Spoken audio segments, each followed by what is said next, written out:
பாஜகவுடைய நிறுவனர் ஐயா ராமதாஸ் அவர்களுடைய நேற்றைய பிரஸ் மீட்டுக்கு அப்புறம் இந்த மீம் தான் சமூக வலைதளத்துல வைரல் ஆயிட்டு இருக்கு.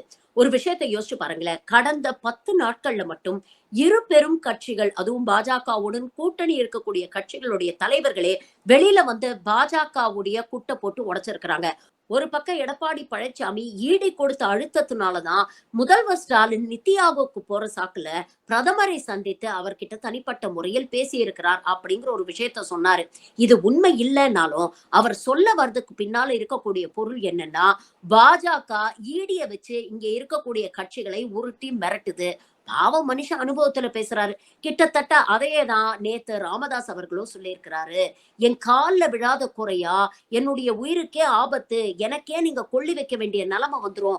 அதனால தயவு செஞ்சு பாஜகவோட கூட்டணி வச்சுக்கங்க அப்படின்னு அன்புமணியும் சௌமியாவும் ராமதாஸ் காலில் விழுந்து கெஞ்சியதாக ராமதாஸ் அவர்களே சொல்லியிருக்கிறாரு. இப்படி மாநிலத்தில் இருக்கக்கூடிய எல்லா கட்சிகளையும் உருட்டி மிரட்டி தன்னுடைய அரசியலுக்கு பயன்படுத்துகிறது பாஜக. ஆனா எந்தவித அழுத்தம் கொடுத்தாலும் வா ஒரு கை பாத்துருவோம் அப்படின்னு தேசிய கட்சியான பாஜகவுடைய கண்ணுல விரல விட்டு ஆட்டக்கூடிய ஒரே மாநில கட்சி திமுக மட்டும்தான் அப்படின்னு இந்த காணொலியில சொல்லி இருக்கிறாங்க. நீங்க இத பத்தி என்ன நினைக்கிறீங்க? உங்க கருத்துக்களை பதிவு பண்ணுங்க.